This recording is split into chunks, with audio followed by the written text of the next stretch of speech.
What's up, guys? It's Stamp. I am going to run through a couple quick things that I feel would help you as far as some crafting tips and make it a little bit easier if that's something you're looking to do in the division. So first couple things, any of your green items that you have, if we look at the cost of selling a green item versus the cost of selling a blue or something even more rare, so let's say we want to sell let's say this AUG.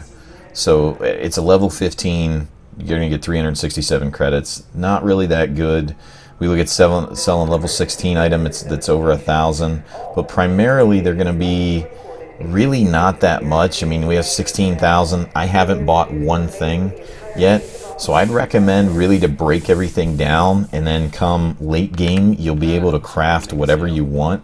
Because really your late game stuff is going to be bought primarily with Phoenix credits, and you'd be able to craft, in my opinion, gear that's almost going to be just as good as what you can get before you go into the Dark Zone from mission rewards and other things. So couple other things, each and every one of these base areas has an upgrade that allows you to get every hour. You can pop an item out of like a chest. So if we look at the pharmacy here from the medical wing, you're allowed to collect fabrics at once an hour. They come right here.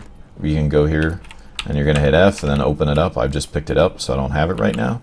If we go to the tech wing, this is the area that actually has two pieces. You can get both electronics and you can get tools from the tech wing. So if you look at the tech wing, the upgrades that are available here that you want to look into, recalibration is something we'll get into in a minute, but this is probably the most important area that you'd want to focus on. It's got SATCOMs, which reveals all the crafting nodes on the map. So all the tools, all the electronics, the gun parts, all that stuff, weapons parts rather, that you're looking for, this will show on the map as soon as you unlock this. Looking at field engineering, that's where you're going to get your tools. And then if you look at division tech, that's where you're going to get your electronics, which is here.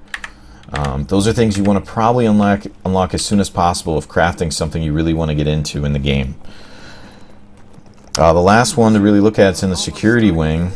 We come back here. They have the gunsmith here, which is where you get your weapons parts. You can see that on the left there.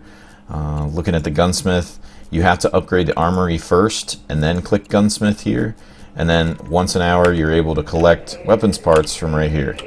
So those are things that would be able to kind of help you. That's a quick way to get your if you are having long gaming sessions, just make sure to check in once an hour and grab your stuff while you think of it. Break every item down. You probably don't want to sell them. Maybe sell your blues if you're going to sell anything. And one last tip that I think is really helpful that a lot of people don't know. So if you look at your items in your inventory, occasionally you're going to have some gear that will come down into here that'll say scavenging. Now scavenging is really important if you want to craft, because not only does it allow you to for more items to drop, but more rare items to drop. So that's something to consider if you want to break parts down and be able to craft some stuff late game. So in my opinion, if you are going to take crafting and you really want to do it late game, you start early, don't sell anything, break everything down. Come late game, you'll be able to pick and choose what you want. Now, one last thing. By completing these side missions that you see here, you're rewarded with blueprints. One thing to keep in mind, that as you complete all of the side missions in an area, you unlock a rare blueprint. Typically, it's going to be blue until you get closer to late game, then they're purple, and I have heard there is a legendary if you complete all of them. I don't know if that's true or not, so don't hold me to that, but that's what I have heard. You can't believe anything you hear on the internet. So that's a couple things that I think would also help you. Some people don't know that there's the really rare ones when you complete all of the areas, all the side missions in one area. So with that, that's pretty much everything I have. Hopefully that was quick enough for you guys. I tried to keep it under 5 minutes for just some quick stuff to help you get through some of your crafting. Thanks for watching, guys. See ya.